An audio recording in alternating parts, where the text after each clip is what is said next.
দেখো এই থাম্বনেলটা তোমাদের যখন আমি ফার্স্ট রিভিউ পেলাম, আমার স্টুডেন্ট ফোন করেছিল, তো সেটার পরেই আমি থাম্বনেলটা বানিয়েছিলাম। এবার একটা জিনিস ভালো করে বোঝো। প্রথম কথা হচ্ছে এরকমটা হলো কেন। এটার ফার্স্ট কারণ হচ্ছে, তোমরা যদি এএলপির অফিসিয়াল নোটিফিকেশান খোলো, তোমরা ওখানে কিন্তু কোনো রকম কোনো মার্কস ডিভিশন বা কতগুলো করে কোশ্চেন্স ম্যাথে আসবে, রিজনিং আসবে, জিকে জিআইতে আসবে, তার কোনো কিন্তু তোমরা পাবে না। ঠিক আছে, তোমরা কিন্তু পাবে না। এটা জিকে এবং সিএ হবে। ঠিক আছে, মাফ করো। তো এবং জিকে এবং সি এর অবস্থা খুব খারাপ, সোজা কথা বলতে আমি এটা বলতে চেয়েছি এখানে। ঠিক আছে, জিকে আর সিএ। এবার এটা একটা গুড জিনিস। রেল একদিক থেকে বাঁচিয়েছে কি, তোমাদের অফিসিয়াল যে মক টেস্ট রেল বার করেছিল, অফিসিয়াল মক টেস্ট, সেই অফিসিয়াল মক টেস্টে রেল এক তো খিচুড়ি প্রশ্ন দিয়েছিল, ঠিক আছে, মিক্সড আপ করেছিল, এবং সেই মিক্সড আপই এসছে। এটা গেল প্রথম পয়েন্ট। যেরকম রেলওয়েতে সেকশন বলেছিল, সেকশনই এসেছিল, এখানে মিক্সড আছে, তো মিক্সডই এসছে। নেক্সট যেটা ইম্পর্টেন্ট পয়েন্ট, সেটা হচ্ছে ওখানেও কিন্তু তোমরা দেখেছিলে যে রিজনিং কম ছিল, ম্যাথ বেশি ছিল, জিকে অনেকটা ছিল তোমাদের, যেটা হচ্ছে, হ্যাঁ জিকে, এবং সায়েন্স তোমাদের খুব কম ছিল। মনে করে দেখো, সায়েন্স 5-6টা ছিল। তো অনেকে আমাকে জিজ্ঞেস করেছিল, আমিও অনেকে উত্তর দিয়েছি না সায়েন্স 5-6টা আসবে না, আমি নিজেও স্বীকার করছি। তার কারণ সত্যি কথা বলতে রেল তো অফিসিয়ালি এরকম কিছু জানায়নি যে সায়েন্স 5-6টা করে আসবে। তোমরা এএলপির মতো একটা টেকনিক্যাল পেপারে সায়েন্স আসছে কটা, 5-6টা। আমি জানি না যে কী জিনিস রেলের যারা অথরিটি আছেন তাদের মাথায় ঢুকেছে যে সায়েন্স 5-6টা করে দিচ্ছে। এটা আমার সত্যি কথা বলতে জানা নেই, এবং এটা মেনে নেওয়াটাও খুব চাপের ব্যাপার। যাই হোক, ঠিক আছে, হ্যাঁ, কিছু বলার নেই আর কি, সোজা কথা বলতে। এখন লঙ্কায় যার রাবণ তার, এরকম একটা ব্যাপার, বা রাবণ যেখানে লঙ্কা সেখানে, এরকম একটা ব্যাপার হয়ে গেছে। তো এবারে পরীক্ষাটা বড় পরিবর্তন কী হয়েছে, সেটা হচ্ছে যে পুরো প্যাটার্ন চেঞ্জ হয়েছে, সায়েন্স বেসড আর পরীক্ষা হচ্ছে না। এটা গেল প্রথম কথা। এলপির কথা বলছি, সায়েন্স বেসড পরীক্ষা হচ্ছে না। কারণ সায়েন্সের ওয়েটেজই 5 থেকে 6টা। তো সায়েন্স মানে কিছু সায়েন্স পড়বো না। তোমার যদি মনে হয় যে 5-6টার জন্য তুমি সায়েন্স পড়বে না, তাহলে সেটা বড় ভুল। সায়েন্স তোমাকে পড়তে হবে। কী কী সায়েন্স কোথা থেকে আসছে সেগুলো বলে দেবো।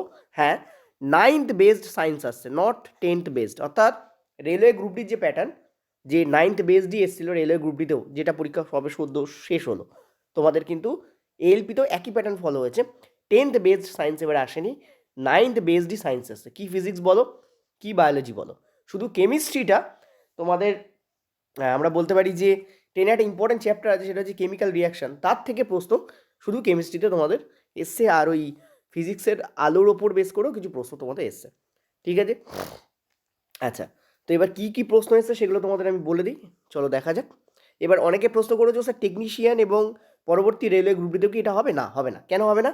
কারণ এই যে নোটিফিকেশান, এই নোটিফিকেশানে তোমাদের ওই যে ডিভিশন, মার্কস ডিভিশন এবং কোশ্চেনের কতগুলো করে কোশ্চেন্স পড়বে, সে নিয়ে কোনো ডিভিশন এএলপির যে অফিসিয়াল নোটিশ তাতে থাকে না। কিন্তু টেকনিশিয়ানেও আছে, রেলওয়ে গ্রুপ ডিতেও আছে। সেই জন্য ওখানে ওরা ওটা করবে না। কিন্তু এখানে কেন করলো এটা আমারও মাথায় ঢুকছে না, কারণ করা উচিত নয়, যেহেতু এটা টেকনিক্যাল পেপার। এবার কী কী পড়েছে চলো দেখা যাক। প্রশ্নগুলোকে ভালো করে দেখো। এই প্রশ্নগুলো তোমাদের ক্লাস 9-এর এনসিইআরটি থেকেই করানো। এটা তোমাদের অসমসত্ব মিশ্রণ আলাদা করার উপায়, আইদার এটা পড়েছিল, অথবা পড়েছিল অসমসত্ব মিশ্রণ কি বা কোনটা নয়, এরকম সামথিং প্রশ্ন এসেছিল। নেক্সট হচ্ছে সরেক পেশি, অরেক পেশি থেকে প্রশ্ন। আমি তোমাদের দুটো চ্যাপ্টার বায়োলজি খুব ইম্পর্টেন্ট, একটা হচ্ছে সেল, দুই হচ্ছে তোমাদের টিস্যু। এই দুটো থেকে কিন্তু প্রশ্ন ব্যাপকভাবে পড়ছে, বা তোমাদের গ্রুপ ডিতেও পড়েছে এবং এলপিতেও আমরা দেখতে পাচ্ছি। ঠিক আছে, নেক্সট হচ্ছে সাউন্ড। ঠিক আছে, সাউন্ড থেকে প্রশ্ন দেখো। পরের প্রশ্নটা সাউন্ড থেকে। এটা যদি এই প্রশ্ন হয় তাহলে অ্যান্সার তোমাদের হবে আইদার অ্যাম্পলিটিউড, ঠিক আছে, সরি, অ্যাম্পলিটিউড, অ্যাম্পলিটিউড মানে হচ্ছে বিস্তার। ঠিক আছে, either amplitude will be the answer হবে, অথবা তোমাদের অ্যান্সার হবে লাউডনেস। কারণ অ্যাম্পলিটিউড বাড়লে লাউডনেস বাড়ে। ঠিক আছে, অ্যাম্পলিটিউড বা লাউডনেস, এই দুটোর মধ্যে যে কোনো একটা তোমাদের অ্যান্সার এখানে আসবে। ঠিক আছে, এবার জানি না কোনটা অ্যান্সার দিয়েছে ওখানে, কারণ আমি তোমাদের পুরোপুরি রিভিল করছি না।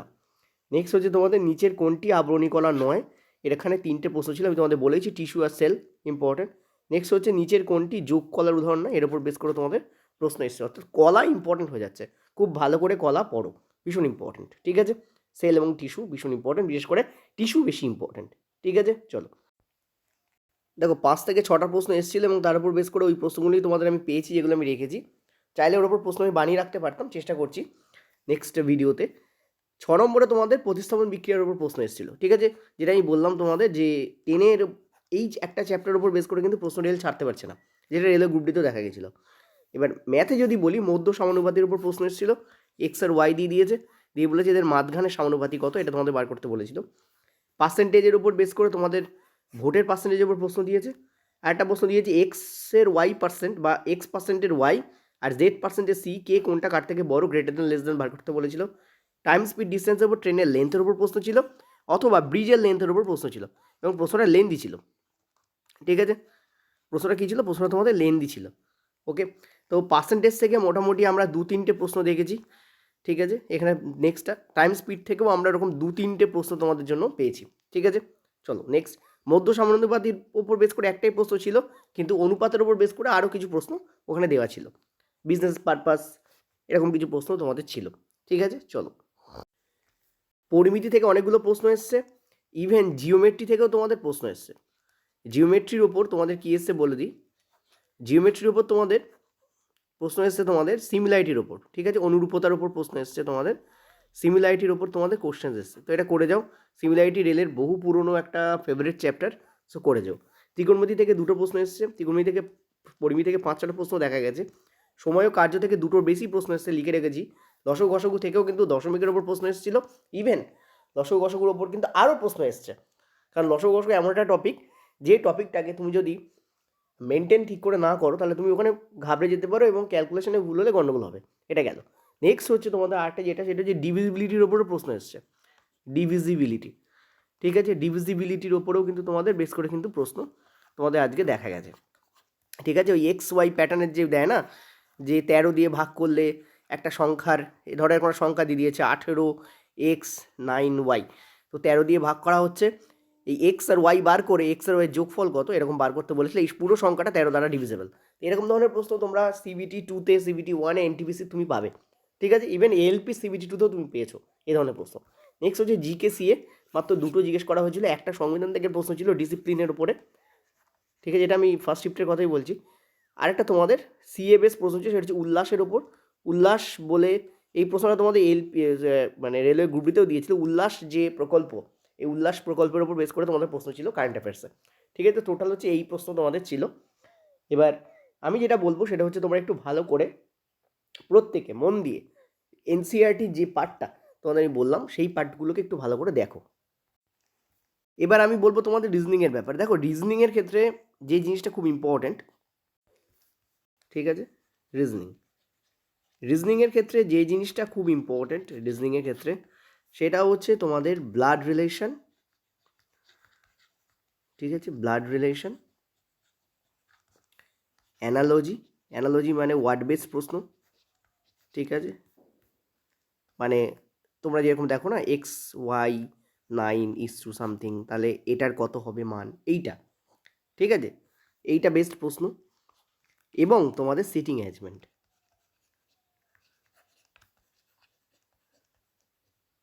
ঠিক আছে, সিটিং অ্যারেঞ্জমেন্ট, তো এই টাইপের প্রশ্ন বেশি এসছে। এছাড়াও তোমরা রিজনিংয়ে যা প্রশ্ন আছে, যেমন তোমাদের ডাইরেকশন টেস্ট, যেমন তোমাদের আলফা নিউমেরিক সিরিজ, ঠিক আছে, আলফা নিউমেরিক সিরিজ, যেমন তোমাদের ইনইকুয়ালিটি। যদি ইনইকুয়ালিটিকে প্রশ্ন আমি হতে দেখিনি, বাট নেক্সট শিফটগুলোতে জিজ্ঞেস করা যেতে পারে, যেহেতু রিজনিংয়ের ওয়েটেজ অনেক বেশি। আমরা দেখতে পাচ্ছি যে 60 থেকে 66 তোমাদের রিজনিং আর ম্যাথে খাচ্ছে, রিজনিং আর ম্যাথ খাচ্ছে। ঠিক আছে, সেই জন্য রিজনিংয়ের যাবতীয় যা আছে সবই করে যাও, সবই পড়তে পারে।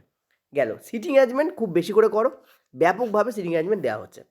আচ্ছা, আরেকটা যেটা জিনিস সেটা হচ্ছে খুব ইম্পর্ট্যান্ট, সেটা হচ্ছে যে তোমাদের একটা জিনিস মাথায় রেখো, সেটা হচ্ছে যে রিজনিং যত ইজি দিক না কেন, রিজনিং করতে তোমার যদি টাইম লাগে, তাহলে কিন্তু রিজনিং করার কোনো মানে হয় না। একটা জিনিস এলপি ভালো করেছে, জিকে আর সিএর ওপরে ওয়েটেজ বাড়ায়নি, জিকে আর সিএর ওপরে ওয়েটেজ বাড়ায়নি, এটা একটা গুড জিনিস। যদি জিকে আর সিএ বেশি দিত, রিজনিং যেমন সায়েন্স তো কম দিয়েইছে, তার সঙ্গে যদি রিজনিং কম দিত, ম্যাথও যদি তোমাদের কম দিত, তাহলে কিন্তু আরও গণ্ডগোলে পড়তে। যদিও রিজনিং আর ম্যাথ করা যায়, এখানে রিজনিং তো করাই যাচ্ছে। ঠিক আছে, সো জিকে আর সিএ ডেফিনেটলি বেশি দেয়নি, এটা সাপে বর হয়েছে। এছাড়া আর কোনো বর আমি দেখতে পাচ্ছি না। ঠিক আছে, যদি এরকমই কোশ্চেন প্যাটার্ন দুমদারাক্কা চেঞ্জ হয়, জাস্ট একটা মক টেস্ট দিয়ে 1 সপ্তাহ আগে পরীক্ষা দিয়ে বলে যে জাস্ট চেঞ্জ করে দেবো, তাহলে এটা মনোপলি ছাড়ার কিছু না, এটা বাজে ব্যাপারই হয় আমি বলবো। ঠিক আছে, সো এটাকে একটু রেলের খেয়াল রাখা দরকার যে পরবর্তীকালে নোটিশ দিয়ে বলা দরকার যে আমরা যা খুশি করতে পারি, এটুকু বলে দিক। তাহলে আমরা কোনো নির্দিষ্ট প্যাটার্ন করাবো না, তাদের স্টুডেন্টরা মানসিকভাবে তো প্রস্তুত থাকবে। ঠিক আছে, এটা একটা আমার মতে বলে এটা উচিত করা। এইটুকুই তোমাদের বলার ছিল, তোমাদের দিয়ে দেবো। ওকে, থ্যাংক ইউ।